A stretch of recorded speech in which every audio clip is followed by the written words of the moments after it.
भगवान ने सुदामा जी को स्नान ध्यान कराने के बाद एक पीतांबरी दे दी और कहा कि चलो मित्र अब भोजन करने चले।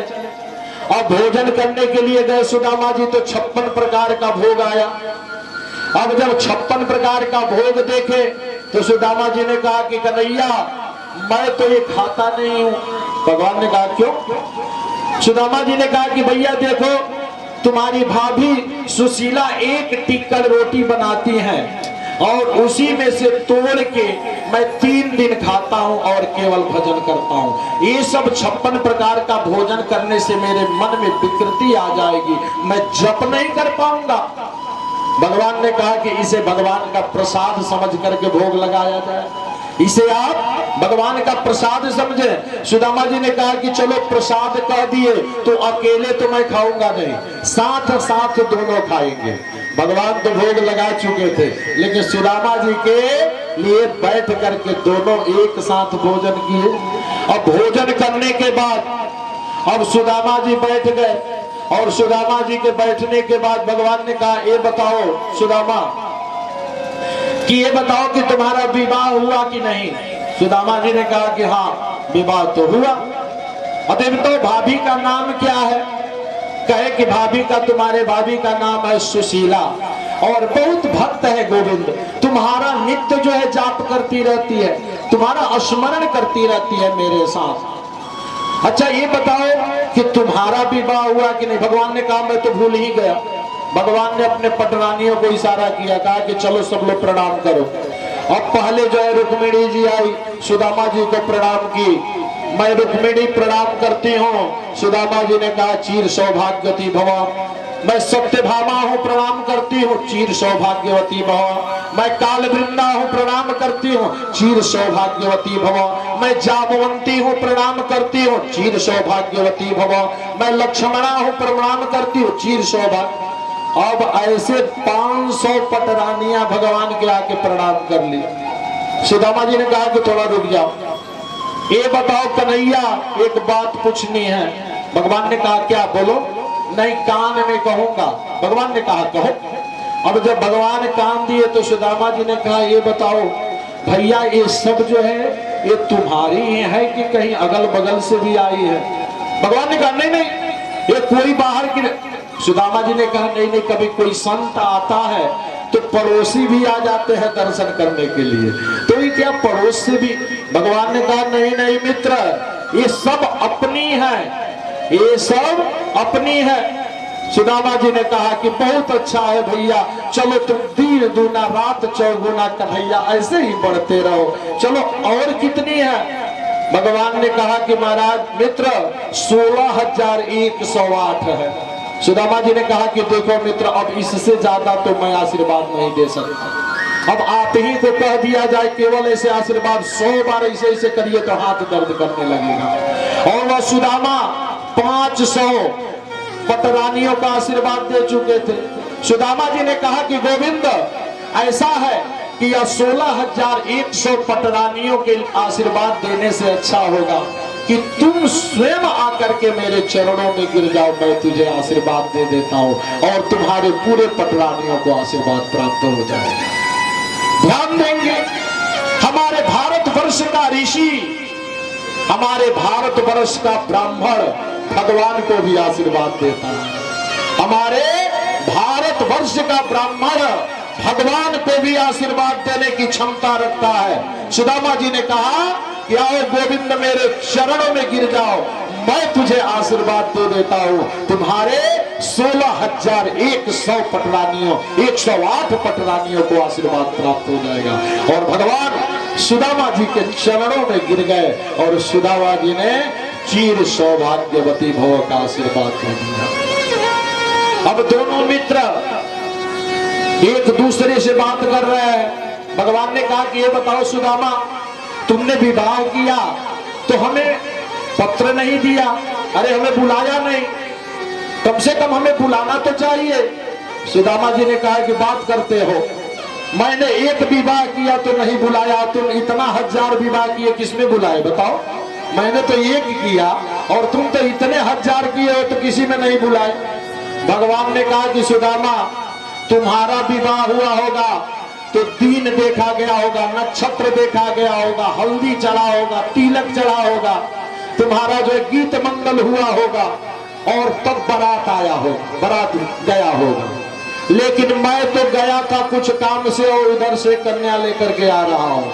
इधर गया था भौमासुर के यहाँ, उधर से जो है कि मैं विवाह करके आ रहा हूँ। मेरा तो कोई दिन नक्षत्र तिथि कोई तय ही नहीं हुआ था, तो मैं कैसे तुम्हें बताऊं। अच्छा चलो कोई बात नहीं, सुदामा अगर विवाह हो गया है तो भाभी तो हमारे लिए कुछ भेजी होगी।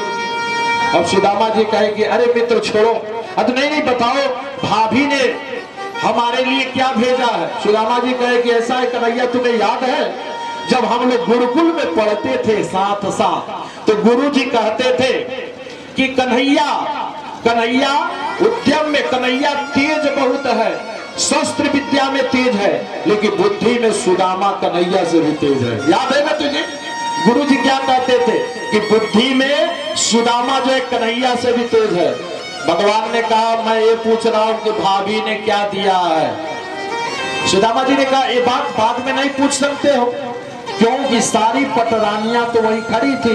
सुदामा जी को शर्म आ रहा था कि कैसे तंडुल में भगवान को दूं या फटा हुआ कपड़े में। यह जो है राजा महाराजाओं की जो लड़की है, ये सब क्या कहेंगी कि द्वारिकाधीश के मित्र भी है, ऐसा है अगर कुछ लाया भी तो फटे हुए कपड़े में लाया। सुदामा जी संकोच कर रहे हैं। सुदामा जी कह रहे चलो ये बात बाद में कर लेंगे। भगवान ने कहा नहीं नहीं, ये बताओ कि भाभी ने क्या दिया है। सुदामा जी नहीं बताए तो भगवान जबरदस्ती उनके हाथों से खींच लिए, और भगवान जबरदस्ती जब तंडुल लिए और लेकर के देखे, कहे कि सुदामा अरे भाभी ने इतना उत्तम जो है पदार्थ हमारे लिए भेजा है और सुदामा तू देने में संकोच कर रहे, कैसे हो सुदामा। भगवान उस तंडुल को लिए और एक मुट्ठी तंडुल चावल निकाल करके खाए और बोले कि एक ब्रह्मांड जो है मैं सुदामा जी को तुरंत प्रदान करता हूं। दूसरा मुट्ठी उठाए, कहे कि दूसरा जो है पताल लोक का ब्रह्मांड मैं सुदामा को अर्पित करता हूं तत्काल। अब तीन ही जो है कि लोक होता है, दो लोक भगवान ने दे दिया सुदामा जी को। और तीसरा मुट्ठी जैसे चावल उठा करके खाना चाहे, रुक्मिणी जी आकर के हाथ पकड़ ली और कही कि प्रभु आप यह तीसरा भी देना चाहते हो, जब तीसरा भी दे दोगे तो हम लोगों का क्या होगा, हम लोग रोड पे रहेंगे, हम लोग तो रोड पे हो जाएंगे, क्योंकि तीन ही लोग है, दो लोग तो तुम दे दिए, अरे एक लोग तो अपने लिए रखो। और हाँ, इस ब्राह्मण पे इतना खुश हो गए हो, याद है यही ब्राह्मण तुम्हारे सीने पे लात मारा था, ध्यान करो। भृगु जी ने भगवान नारायण को लात मारा था, रुक्मिणी ने कहा कि यही ब्राह्मण तुझे लात मारा था और आज तीनों लोक देने के लिए तुम तैयार हो गए। भगवान ने कहा रुक्मिणी सुनो, ब्राह्मण ने लात मारा था कह रही हो, लेकिन ये तुम्हें ध्यान है कि इसी ब्राह्मण ने तुम्हारा पत्र लेकर के हमारे यहाँ द्वारिका में आया था और मैंने पत्र पढ़ा तो तुमसे जाकर के विवाह किया। अगर ये ब्राह्मण पत्र नहीं लाया होता तो आज तुम्हारा शादी हमारे साथ नहीं होता, तुम यहाँ नहीं होती। ये ब्राह्मण का देन है कि तुम मेरी पत्नी बनी और तुम ब्राह्मण को देने के लिए रोकती हो। अब ये सारी बातें तो मन से हो रही है, क्योंकि सुदामा तो वही खड़ा है, इसलिए सुदामा जी के सामने तो बातें हो नहीं सकती। और भगवान कृष्ण और रुक्मिणी की बातें मन से हो रही है। सुदामा जी ने कहा कि हाँ लाला रहने दे, अरे कच्चा चावल खाने से स्वास्थ्य खराब हो जाएगा। भगवान ने कहा मित्र आप कहते हो तो रहने देता हूँ, छोड़ देता हूँ। भगवान ने नहीं खाया। सुदामा जी और भगवान दोनों जो है एक साथ शयन किए, सारी अपने जीवन की बाल लीला की बातें किए। उसके बाद 2 दिन बाद सुदामा जी ने कहा कि भैया अब मैं अपने घर जाना चाहता हूं। भगवान गोविंद ने कहा कि अरे आए हो मित्र तो कुछ दिन तो रहो। सुदामा जी ने कहा नहीं भैया, तुम्हारी भाभी सुशीला अकेला होगी वहां और मेरा इंतजार कर रही होगी, मुझे जाना है। जब सुदामा जी जाने को तैयार हुए तो भगवान गोविंद ने कहा कि सुदामा यह पीतांबरी मैंने तुझे दिया था वो मेरा दे दो। और भगवान ने जो एक पीताम्बरी दिया था वो भी ले लिया। और जैसे सुदामा जी आए थे 10 जगह से धोती में फटा हुआ बांधा हुआ, आधा धोती पहना हुआ, आधा अपने गले पे डाले हुए, ऐसे ही भेष में सुदामा जी निकल गए।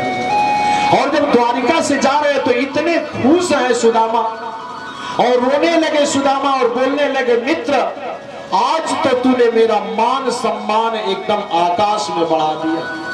अरे कृष्ण, अगर तूने कुछ अगर दे दिया होता मुझे तो मैं यहीं पे मर जाता। ये सुदामा जिंदा तो अपने सुदामापुरी नहीं जाता, लेकिन तुमने कुछ दिया नहीं। और भगवान भी जानते थे कि अगर सुदामा को मैं कुछ भी देना चाहूंगा तो ये लेगा नहीं, ये ले ही नहीं जा सकता, इसलिए भगवान ने कुछ दिया नहीं। सुदामा जी चले, और जैसे सुदामा जी अपने नगर में आए तो देख रहे हैं कि वहां झोपड़ी तो है ही नहीं, केवल महल ही महल दिखाई दे रहा है। सुदामा सुदामा मंदिर देख डरे, सुदामा मंदिर देख डरे, सुदामा मंदिर देख डरे, सुदामा मंदिर देख डरे। यहाँ तो थी मेरी टूट झोपड़िया,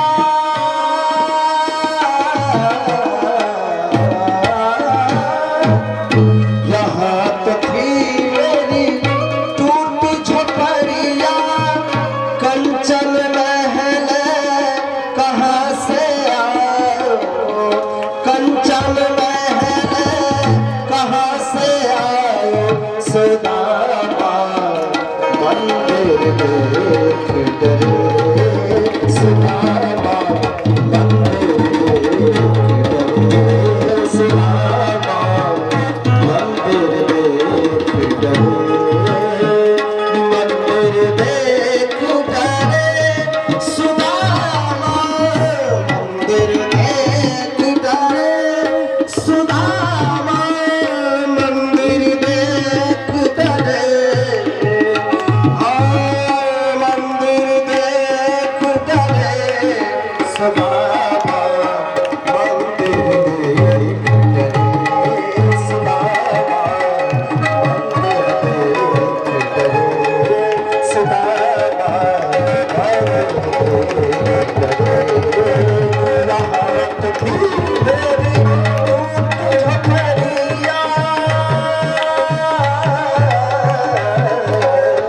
राहत थी मेरी टूट झोपड़िया, कंचन महल कहाँ से आयो, कंचन महल कहाँ से आयो, सुदामा मंदिर देख डरे, सुदामा मंदिर देख डरे, सुदामा मंदिर देख डरे।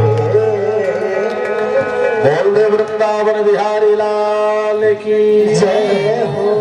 सुदामा जी जैसे अपने घर के पास आए तो देख रहे कि हमारी झोपड़ी कहाँ गई।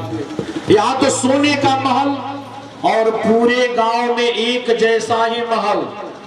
अब सुदामा जी देखने लगे, वहां द्वारपाल खड़े थे। द्वारपालों से सुदामा जी ने पूछा कि भैया ये बताओ कि ये कौन सा गांव है। द्वारपालों ने कहा कि महाराज इसे सुदामापुरी कहते हैं। सुदामा जी ने कहा कि सुदामा तो मैं ही हूं, लेकिन मेरी पुरी ये तो हो ही नहीं सकता है। अच्छा ठीक है, कोई सुदामा होगा, कोई धनी सुदामा होगा और आकर के अपना यहाँ पुरी बसा लिया होगा। द्वारपालों से सुदामा जी ने कहा कि ये बताओ कि तुम्हारे मालिक कहाँ है, उनसे हमें मिला दो। कहे कि महाराज वह मालिक हमारे गए हैं द्वारिका। सुदामा जी ने कहा द्वारिका तो मैं ही गया था, द्वारिका तो हम ही गए थे। अब द्वारपालों ने तो देखा नहीं था, रातों रात भगवान ने यहाँ जो है कि स्वर्ण का महल सबको दे दिया था। द्वारपाल तो देखे नहीं थे सुदामा जी को।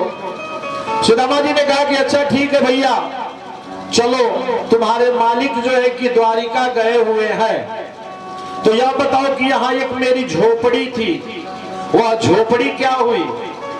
कहे कि महाराज यहाँ मैंने तो झोपड़ी कभी देखा ही नहीं, जब से हम लोग आए हैं यहाँ तब से यहाँ यह सोने का महल ही पूरा जो है कि देख रहे हैं। सुदामा जी ने कहा कि चलो ठीक है, अगर वह राजा नहीं है तो उनके पत्नी तो होंगी, कोई बच्चे तो होंगे। कहे कि हाँ उन्हें मिला दो।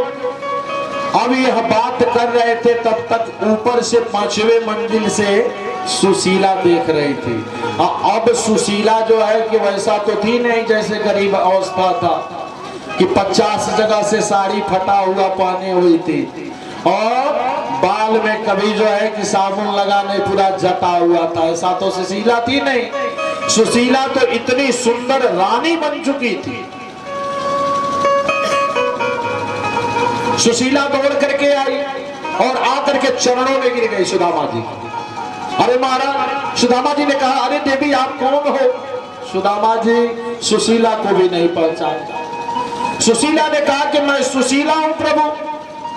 अरे आप द्वारिकाधीश के यहाँ गए थे और भगवान की कृपा से देखिए कि यह पूरी जो है कि नगरी, पूरे जो है कि हमारा ग्राम सोने का महल हो गया और हमारे पास कोई कमी नहीं है। और हमारे पास ही नहीं, पूरे हमारे ग्राम में सबके पास अन्न धन की कोई कमी नहीं है।